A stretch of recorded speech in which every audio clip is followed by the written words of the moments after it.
Bismillahirrahmanirrahim. Assalamualaikum warahmatullahi wabarakatuh. Waalaikumsalam warahmatullahi wabarakatuh. Alhamdulillahilladzi anzala al-Qur'ana bil haqq. Ashhadu an la ilaha illallah wahdahu la syarika lah. Wa ashhadu anna sayyidana Muhammadan abduhu wa rasuluh la nabiyya ba'dah.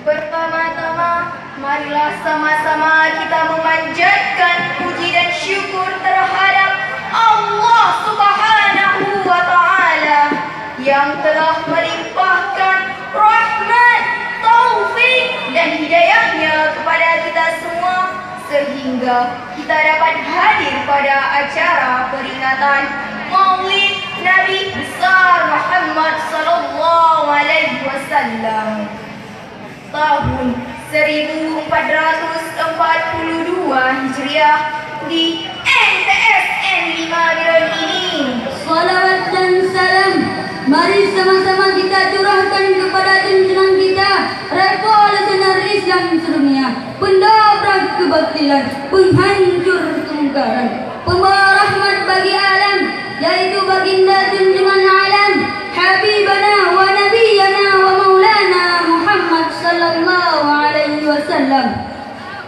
Yang kami muliakan Bapak Kepala MTSN 5 Biron beserta seluruh Bapak Ibu Dewan Guru dan seluruh staf DEU sekalian, dan yang kami banggakan seluruh siswa dan siswi MTSN 5 Biron.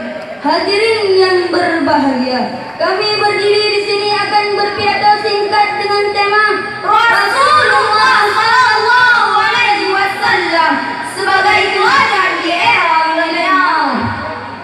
Hadirin yang kami cintai, saat ini kita berada di zaman milenial, di mana pada zaman ini semua serba modern, dari teknologi, peradaban, bahkan akhlak manusia pun ikut terkena imbas kemajuan zaman now, yang mengakibatkan rusaknya akhlak generasi saat ini.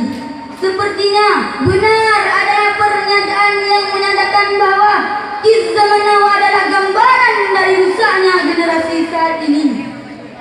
Hadirin yang berbahagia, padahal jika kita mengingat pernyataan Soekarno, beri aku 1000 orang tua, niscaya akan kucabut semeru dari akarnya. Beri aku 10 pemuda, niscaya akan kugoncangkan dunia.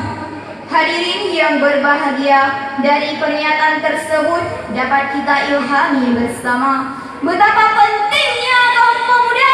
Namun kaum pemuda yang seperti apa yang dibutuhkan untuk kebangkitan negara, bahkan kebangkitan agama? Jawabannya adalah pemuda atau kaum milenial yang menjadikan Rasulullah sallallahu alaihi wasallam sebagai teladan dalam bertindak dan berperilaku.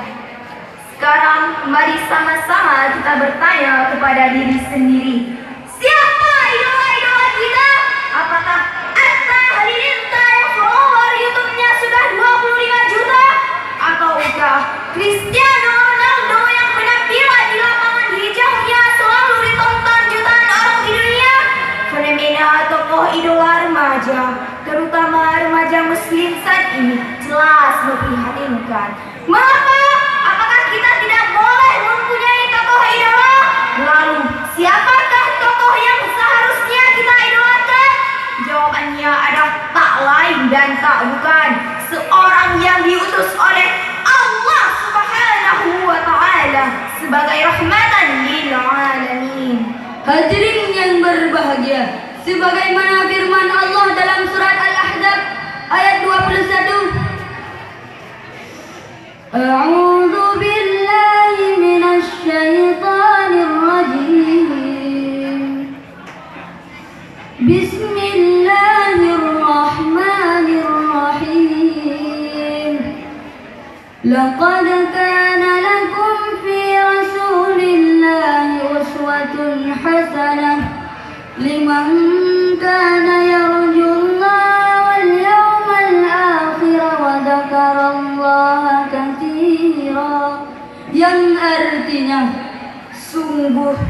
telah ada pada diri Rasulullah itu suri teladan yang baik bagimu, yaitu bagi orang yang mengharap rahmat Allah dan kedatangan hari kiamat dan yang banyak mengingat Allah. Hadirin yang berbahagia, sungguh sudah jelas bahwa Rasulullah adalah sebaik-baik panutan sepanjang masa untuk seluruh umat manusia. Bahkan seorang cendekiawan non-muslim dari barat bernama Michael Hart menulis tentang Rasulullah sallallahu alaihi wasallam sebagai tokoh nomor 1 yang paling berpengaruh dalam peradaban dunia.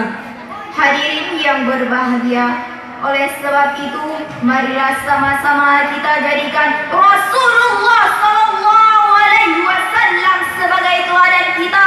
Beberapa contoh keteladanan yang dapat dicontoh di era milenial adalah sifatnya jujur, sabar, rendah hati, kerja keras, amanah, dan selalu berserah diri kepada Allah Subhanahu wa Ta'ala. Maka marilah sama-sama kita mengambil keteladanan dari Rasulullah sallallahu alaihi wasallam yang selalu berserah diri kepada Allah Subhanahu wa Ta'ala yang Maha Kuasa atas segala sesuatu. Cukuplah Allah menjadi penolong kita dalam hidup. Keluhkan semua permasalahan hidup hanya kepada Allah Subhanahu wa Ta'ala, dan janganlah kamu keluhkan permasalahan hidup kepada orang lain, dan yang lebih parah lagi ke Facebook, Instagram maupun WhatsApp. Memangnya Facebook di salon kita? Hadirin yang terhormat, kesimpulan dari pidato kami hari ini adalah jadilah muslim yang sejati, yang selalu meneladani Nabi Muhammad sallallahu alaihi wasallam sebagai suri teladan di dunia maupun di akhirat. Dan janganlah kita tertipu dengan kehidupan yang sementara. Demikian pidato kami pada hari ini. Lebih dan kurang kami mohon maaf. Kami akhiri dengan sebuah pantun. Pat boh yang hana getah, kecuali boh mana ngan boh musabah. Pat kuto yang hana salah, kecuali Nabi dengan Allah. Assalamualaikum